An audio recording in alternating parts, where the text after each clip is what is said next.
Hello friends. जैसा कि आपने मेरी प्रीवियस वीडियोस में देखा, हमने HTML के बारे में कुछ पढ़ा था।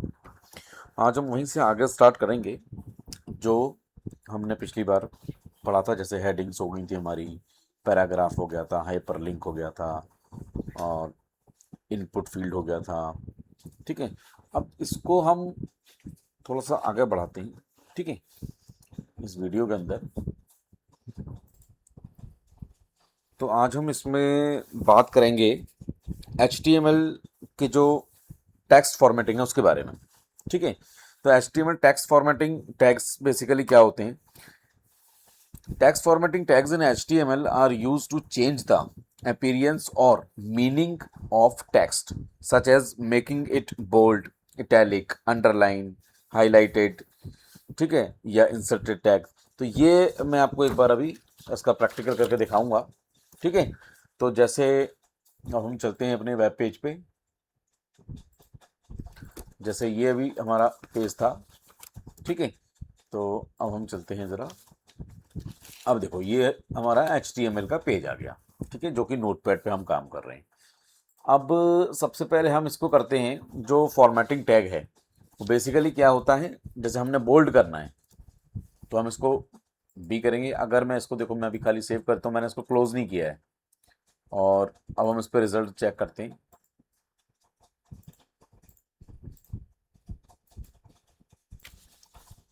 तो अब देखो, हमने डिस्प्ले देखा तो हमारे पास ये दोनों बोल्ड हो गए, लेकिन मैंने तो एक टैग बोल्ड किया था। तो अब मैं क्या करूँगा, मैंने ये बोल्ड किया था और मैं ये बोल्ड जो है इसको अपना यहाँ पे टैग फिनिश कर दिया मैंने।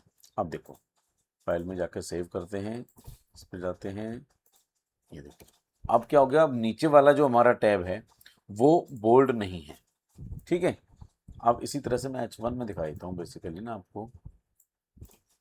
मैं एक बार H1 के अकॉर्डिंग दिखाता हूँ मैं।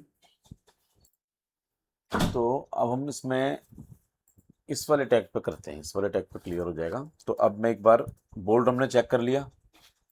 अब मैं एक बार इटैलिक करता हूँ इसको। सेव किया इसको। सेव करने के बाद हम जब इसको रिफ्रेश करेंगे, ये देखो, ये हमारे जो हमने बनाए थे ये तीनों इटैलिक हो गए। तीनों इटैलिक इसलिए हो गए क्योंकि मैंने उसको क्लोज ही नहीं किया। यानी अगर मैं इसको यहाँ पर क्लोज कर दूंगा इटैलिक को, एक सेकंड, ये इस तरह से, ये देखिए। अब मैं इसको सेव करके मैं आपको आउटपुट दिखाता हूँ उसका। और मैं रिफ्रेश करता हूँ, ये देखो, खाली ये वाला जो है, ये वाला जो टैब है ये रह गया इटैलिक। अदरवाइज जो है वो बाकी। मैं थोड़ा सा इसका साइज बड़ा कर रहा हूँ जिससे कि आपको समझने में और देखने में आसानी रहे। ठीक है, तो ये अभी हमने बोल्ड भी यूज़ कर लिया, इटैलिक भी यूज़ कर लिया। अब मैं इसी पे कर रहा हूँ। अब मैं इसको एक बार अंडरलाइन भी यूज़ कर लेता हूँ और इसको यहाँ पर हम क्लोज भी कर देंगे। ठीक है, अब देखो मैं इसको सेव करता हूँ, उसके बाद यहाँ जाता हूँ, ये देखिए। अब देखो मैंने इसको अंडरलाइन करा, उसको मैंने क्लोज कर दिया, इसीलिए ये जो फंक्शन था सिर्फ इसी पे वर्क करा, अदरवाइज सब पे वर्क करता। ठीक है, तो अब जैसे हमारे बोल्ड हो गया, इटैलिक हो गया और अंडरलाइन हो गया, ये बहुत ही कॉमन जो टैग रहते हैं टेक्स्ट फॉर्मेटिंग के। ठीक है, अब एक बार और कुछ देखते हैं। एक इसमें टैग आता है मार्क। एक बार ये मार्क देखते हैं कि मार्क टैग से देखो क्या होता है। इसको मैंने स्टार्ट किया यहाँ पर और यहाँ पर इसको मैंने मार्क को क्लोज कर दिया। ठीक है जी, हाँ, एक बार सेव करते हैं इसको। अब देखो आपके सामने आउटपुट आएगा कुछ डिफरेंट। ये देखो क्या हुआ, जैसे ही मैंने इसको मार्क किया ये हाईलाइट हो गया बेसिकली। तो मार्क का मतलब हो गया कि कलर कोड दे रखा है इन्होंने कि जैसे ही हम किसी भी उसको मार्क करेंगे तो ये अलग कलर आ जाएगा इसमें। और स्टूडेंट इन्फॉर्मेशन सिस्टम जो है वो आपको येलो कलर से शो कर रहा है। ठीक है, मैं यही सेम चीज़ एक बार आपको H2 वाले पे करके दिखाता हूँ। ये हो गया मार्क और इसको मैंने कर दिया क्लोज। ठीक है जी, हाँ, ये ऐसा। ठीक है, अब देखिए मैं इसको सेव करता हूँ और एक बार चेक कर, अब देखो ठीक है ना। यानी कि ये हमारा जो हमारे टेक्स्ट हैं उसको हाईलाइट होगा। मान लो सपोज करो कि मैंने एक पैराग्राफ बनाया हुआ है और पैराग्राफ के अंदर मुझे कुछ हाईलाइट करना है, तो हम उसको मार्क कर देंगे और जहां तक मैं उसको स्लैश मार्क ऑफ नहीं करूंगा वहां तक का जो मुझे पैराग्राफ है वो इस कलर के अंदर दिख जाएगा। ठीक है, तो अभी हमारा बोल्ड हो गया, इटैलिक हो गया, अंडरलाइन हो गया, मार्क हो गया। और एक आता है डेल। एक बार डेल भी यूज करके देखते हैं कि डेल बेसिकली कैसे वर्क करता है। ये बेसिकली डिलीट करने के लिए होता है। ठीक है, बात चेक करते हैं इसको।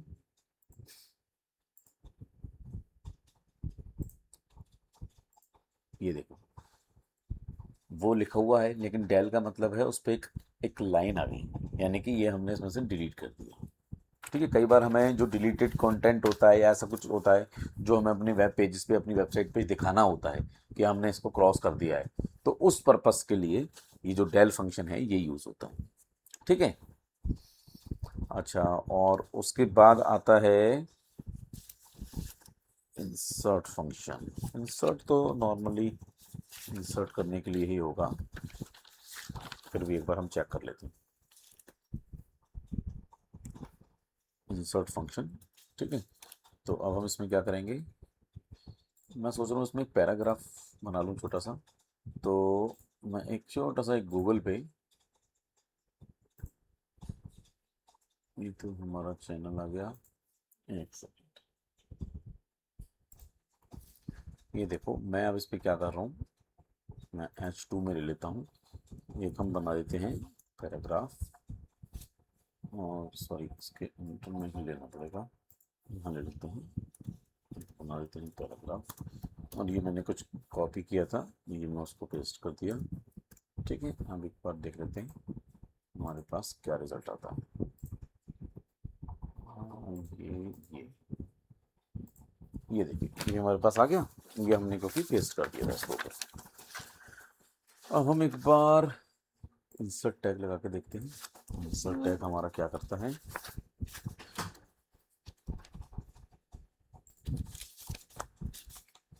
तो हम यहाँ पे इसमें टाइप करते हैं INS, ठीक है, और यहाँ इसको एक बार ऑफ करके देखते हैं INS बेसिकली क्या वर्क करता है।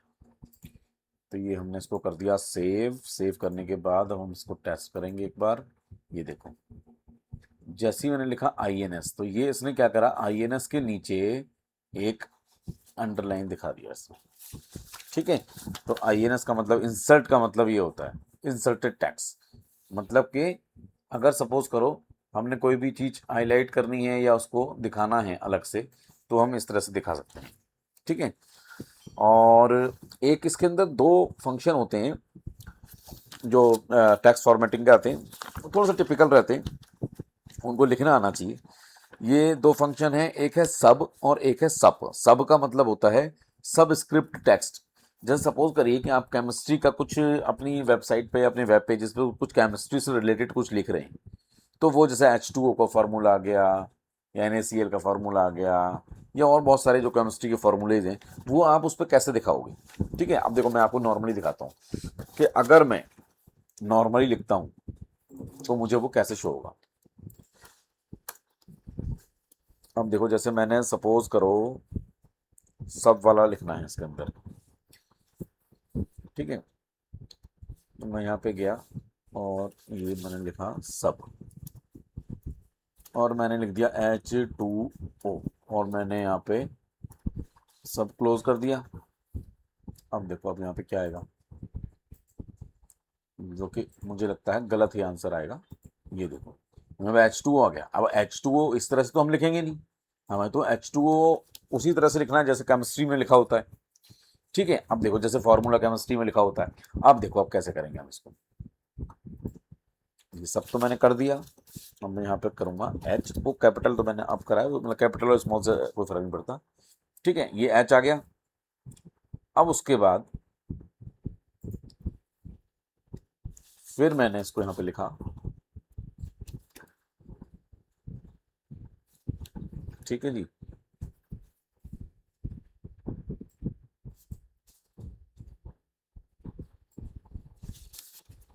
इसको यहाँ से हटा के हम करेंगे यहाँ, मैंने यहाँ पेस्ट कर दिया और मैंने यहाँ लिख दिया 2, ठीक है, और मैंने ये सब क्लोज कर दिया और उसके बाद मैंने यहाँ पे लिख दिया 2, ठीक है। अब देखते हैं, देखो हर चीज़ का ना लिखने का एक तरीका है, ये देखो, यानी कि क्या क्या किया हमने, जो हमारे अल्फाबेट है वो तो नॉर्मल ही है ना, लेकिन अगर हमने जो भी आइकन इस तरह से देना है, जो नीचे देना है, वो हम कहाँ पे देंगे, वो हम सबके अंदर देना, यानी सबके अंदर हमें पूरा पूरा फॉर्मूला नहीं लिखना, सबके अंदर सिर्फ वही लिखना है हमने जो कि अल्फाबेटिकली इन्होंने दिया हुआ है, जैसे H2O हो गया, ठीक है। अच्छा, अब एक ही तो सबका फंक्शन हो गया। देखो मैं इसलिए ये चीज़ आपको क्लियर कर रहा हूँ कि ये चीज़ें आपको बहुत छोटी छोटी चीज़ें हैं, ये शायद कहीं कोई नहीं बताएगा आपको, ठीक है, इसलिए बहुत ध्यान से इसको देखिएगा। और एक और फॉर्मूला है, जैसे ये तो सब था, अब वो है सब, ठीक है। सबका मतलब क्या हो गया, सबका मतलब हो गया सुपर स्क्रिप्ट टेक्स्ट, ये तो था सब स्क्रिप्ट टेक्स्ट, यानी कि जो नीचे लिखते हैं। अब इसी तरह से हम ऊपर कैसे लिखेंगे, अब देखो, अब जैसे सपोज करो क्या लिखें हम, जैसे हम लिख देते हैं एक्स, ठीक है, और ये करा मैंने, यहाँ पे मैंने सब कर दिया, अब की बार सब आएगा, और यहाँ पे मैंने 2 कर दिया और फिर इसको मैंने सबको क्लोज कर दिया, ठीक है। अब उसके बाद मैं एक बार चेक करता हूँ जरा, एक मैंने वाई करा, फिर उसके बाद मैंने सब करा, और फिर मैंने लिख दिया 2 ही लिख देते हैं, और फिर उसके बाद मैंने इसको सबको क्लोज कर दिया, ठीक है। अब देखो जो मैं एक्चुअली बताना चाह रहा हूँ इसमें आ रहा है या नहीं आ रहा, वो एक बार देखते हैं। बिल्कुल ठीक है, मैं यही बताना चाह रहा था, यानी एक्स स्क्वायर वाई स्क्वायर। अब देखो एक्स स्क्वायर वाई स्क्वायर आप नॉर्मली लिखोगे किसी वेब पेज पे, तो वो वेब पेज पे शो नहीं होगा, इसके लिए हमें सब और सब यूज करना पड़ेगा। सब अगर यूज करते हैं तो वो नीचे उसको कैसे लेके जाना है, और अगर सब यूज करते हैं तो उसको ऊपर कैसे लेके जाना है, ठीक है। तो अभी तक हमने जो फॉर्मेटिंग है, इस वीडियो के अंदर हमने फॉर्मेटिंग सीखी, मुझे लग नहीं रहा था फॉर्मेटिंग में इतना टाइम लग जाएगा, लेकिन चलिए कोई बात नहीं। आज हमने इस वीडियो के अंदर बोल्ड, इटैलिक, अंडरलाइन, मार्क और डिलीट, इंसर्ट, सब और सब फंक्शन सीखे, ठीक है। अब हम इसके जो हमारा नेक्स्ट वीडियो रहेगा वो भी HTML का रहेगा, क्योंकि HTML थोड़ा सा मैं आपको क्लियर करना चाह रहा हूँ, जिससे कि एक नॉर्मली एक वेब पेजेस आप आराम से बना सकें। तो अब जो हम नेक्स्ट यूज़ करेंगे वो इमेज वगैरह देखते हैं, इसमें इमेज वगैरह कैसे रखती हैं, जैसे आपने वेबसाइट्स पे देखा होगा कि इमेज लग जाती हैं, और इमेज फिर एक दूसरे से कैसे हम लिंक करते हैं एक दूसरे को, पेज को। तो हम नेक्स्ट वीडियो के अंदर ये सब देखेंगे, ठीक है। तब तक के लिए बाय बाय, थैंक यू।